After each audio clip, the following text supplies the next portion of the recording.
Hi again, guys. Another Doctor Who one. So we're going to do Cybermen the early years.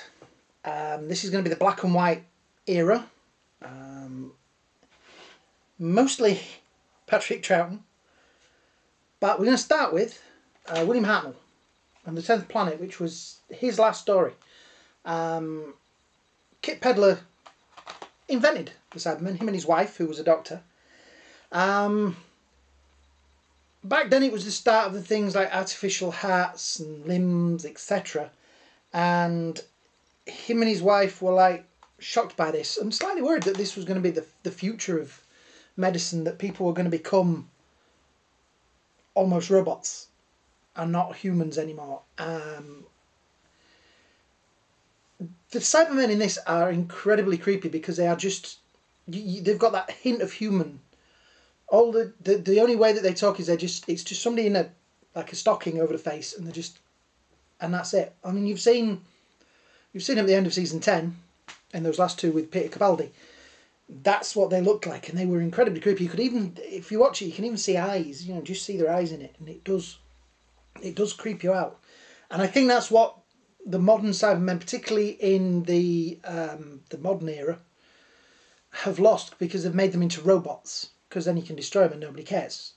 But it gave the Doctor a reason not to just kill these things because they were once human. It's a clever little story. It's got some. There's an interesting thing. The space pilots at the beginning, they are wearing the same outfit that Bosk wears in Empire Strikes Back, the lizard guy, the bounty hunter. Check them out together, same outfit. It's some kind of flight suit. So it might not be exactly the same outfit, but it's the same thing.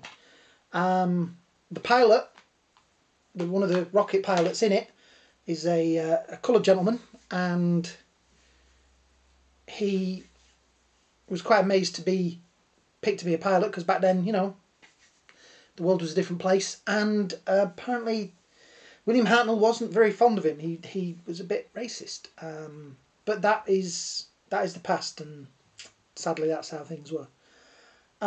It's a clever idea. Planet comes back.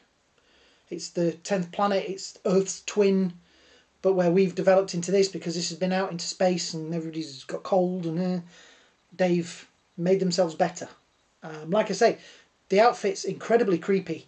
Even the hands, they're just painted silver, which shows you that there's still a human being in there. This was also William Hartnell's last story. He did his regeneration at the end of it, which was groundbreaking for its day.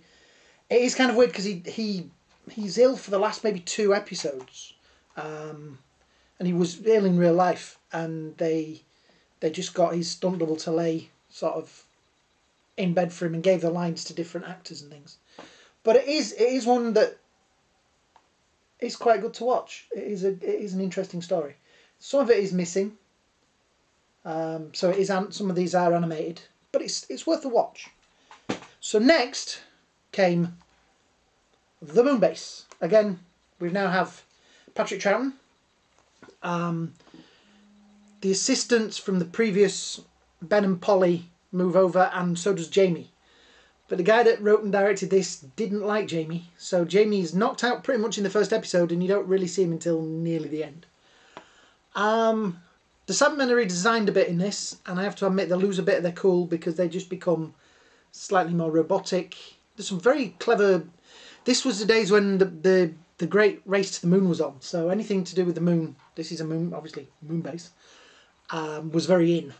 And there's some very clever scenes of them walking across the moon's surface, and you know, it's guys on strings. And when you think, you know, like in 10th Planet and this was the BBC using, you know, sticky back plastic and cardboard, and yet they make these things look so cool. But yeah, the spacesuits in it that the TARDIS crew wear look really uncomfortable. On the making of, Fraser Hines says that once you've got those helmets on and you screwed into them, if your nose itches, it itches. Yeah, this is a good story, and you know, like I say, slight redesign of the Cybermen. They moved on. But anyway, next came Tomb of the Cybermen. which is one of the standout greats of Doctor Who. I talked about this in one of my other videos. It has got a feeling, I was thinking about this after I've done the video, it does feel like it's Doctor Who borrowing from another genre. So it does feel a bit like a Mummy, you know, like the Mummy's Tomb and things like that. You know, this army of cybermen. And yeah, it is a very fun story. There's some very heartwarming moments in it. There's some action. It is a good story. Introduces cybermats. The cybermats, I think, are introduced in Moonbase. Which are kind of cool little things on strings, but still. And it also shows that there is the Cyber Commander.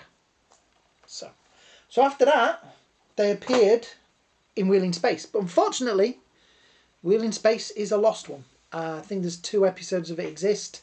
I've read about it online. Cybermen take over a spaceship, space station, a wheel, and try to use its radio signal to involve them in the invasion of Earth. Again, Cybermen look slightly different. Introduce Zoe as a genius on the space station. Like I say, it's difficult to talk about that one because it don't exist no more. So, the final one in the black and white era was The Invasion. Again, Patrick Troughton. This does really feel like it should have been in the Jon Pertwee era. There's helicopters in it, there's UNIT in it. It's a start of UNIT really as we know them. The Brigadier and all these men. It has some great action set pieces. Like I say, there's helicopters, and it really does feel more like a Jon Pertwee story than a Patrick Troughton story. But it's nice to see a change up in things. I think he also does the 5-round rapids. I don't know if he does this first in this one, but he does sort of command his men to shoot. It's also the famous one with the Cybermen walking down the steps outside St. Paul's Cathedral, which was reused in one of the Capaldi ones, which is in the season I don't own because I didn't like that season. Sorry. Again, this is one that had to have animation done for it. I do think that the animation, I don't know, some of them they could try harder, but it is a fun story. Zoe's brilliant in this one because she's like discovering the girl power of the 70s, because this is set in the 70s, even though it was actually made in 1968. They really knew that the 70s were going to be girl power. Wait till you get to the 90s and Spice Girls. Eesh. Yeah. But yeah, Cyberman, again, redesigned. Another different cyber controller. There's a great villain. I don't want to spoil plots for these. I just want to give you an idea of which ones are good. Most of these are good. This is one of the better ones of the Cyberman. I'd say if I was going to recommend one of them for you to watch, if you've never watched a Patrick Troughton one before, I would probably say it would be between The Invasion and Tomb of the Cybermen. They are both good stories. They both slightly different styles. This one's more small cast in an environment. This one, lots of running around London. Just some very cool moments in it. And these DVDs are great. Go out and get these DVDs because they have some great extras on. This one particularly. It's a 2-disc. Yeah. So the next video in this is part 1. The next one will start with, because the colour era of the Cybermen. Jon Pertwee never had a Cyberman story, so there won't be any of him, which is a shame because he's like my favourite Doctor. But yes, the next one will be a Tom Baker. Hello.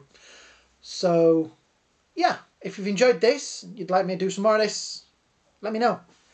Some comments, some subscriptions would be lovely. The more you subscribe, the more I'll do it. I'm finding my feet. I'm getting there. And I need your feedback, yeah? So thank you for watching. Have a great day, a great night, and I will see you all very soon.